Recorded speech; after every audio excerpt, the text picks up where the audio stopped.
Marrakech, Marrakech, Marrakech. Nous pourrions répéter le nom de cette cité à l'envi, tellement il se suffit à lui-même.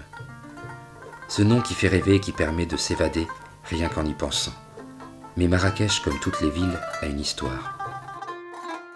Commençons notre visite par le monument le plus connu, le minaret de la Koutoubia. Les proportions parfaites de cette tour en moellon rose ocre, dont la hauteur est de 90 mètres et la base de 12,80 m, en font un chef-d'œuvre de l'art hispano-mauresque. Le décor est différent sur chaque face. Réseau d'entrelacs sculptés dans le stuc, ornements floraux, bandeaux de céramique, art et déco épigraphiques. La tour est couronnée d'un lanternon surmonté de 4 boules dorées. Une légende affirme que les boules sont en or pur et que l'influence des planètes leur permet de tenir en équilibre. Mais est-ce vraiment une légende? Aujourd'hui, la place Jemaa el-Fna est le quartier le plus vivant de Marrakech. Il suffit pour s'en rendre compte de déambuler au milieu des vendeurs ambulants, des charmeurs de serpents, des conteurs de rue. C'est dans ce brouhaha festif que vous allez comprendre que la place a un grand pouvoir de séduction, que la magie opère et place à la fête.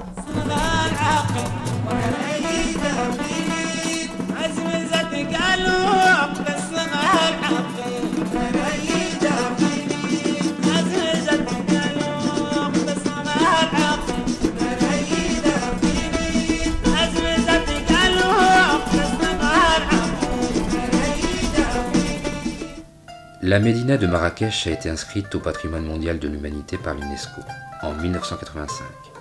Avec plus de 600 hectares, c'est la plus étendue du Maghreb. Elle abrite environ 230 000 habitants, soit 20% de la population de la ville, et compte près de 28 000 maisons. Perdez-vous au cœur de ces ruelles sinueuses, laissez les vendeurs vous haranguer, laissez-vous aller, vous êtes à Marrakech. D'époque almohade, le jardin de la Ménara est dominé par les sommets de l'Atlas. C'est un parc de 90 hectares qui s'ordonne autour d'un immense bassin. Le pavillon d'allure toscane est plus tardif. Bâti par les Saadiens pour abriter leur intrigue galante, il a été restauré en 1886. Aujourd'hui, la Ménara est redevenue le lieu de promenade des amoureux en fin d'après-midi. Cette médersa conjugue à merveille austérité religieuse et raffinement architectural. Fondée par les Mérinides, elle fut reconstruite par les Saadiens en 1465. À partir de cette époque, elle s'impose comme l'un des centres d'enseignement supérieur les plus réputés du Maghreb. Un long vestibule aux poutres sculptées et peintes débouche sur la cour centrale, quadrilatère dallé de marbre blanc et agrémenté d'un bassin aux ablutions rehaussées de zélig. Les 2 galeries latérales à colonnes et à linteaux, en cèdre sculpté, composent un ensemble très harmonieux.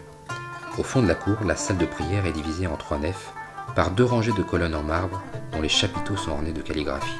La coupole centrale en bois de cèdre et le mihrab entièrement stuqué sont remarquables. À l'étage se trouvent les 132 cellules monacales où s'entassèrent jusqu'à 900 étudiants. Quelle abnégation! Voici un petit paradis dont on conserve le parfum toute sa vie. Difficile de ne pas rester bouche bée devant cette folie créée par le peintre Jacques Majorelle. Il semble avoir fait déborder sa palette de couleurs dans ce jardin, parsemé de fontaines et de recoins envahis de plantes tropicales. L'esprit de Majorelle, venu vivre ici au milieu des années 20, est littéralement ressuscité après sa restauration époustouflante par Pierre Berger et Yves Saint-Laurent. Une couleur est née ici, le bleu Majorelle. Un bleu cobalt tirant sur le violet et le mauve. Un bleu vif et insolent qui orne son atelier et poursuit son entêtement le visiteur dans ce petit parcours arboré à l'allure de jardin japonais, avec sa bambousserie, ses espaces minéraux, jalonnés de papyrus et d'essences rapportées des 4 coins du monde. Ce décor floral est le cocktail le plus harmonieux des couleurs du Maroc.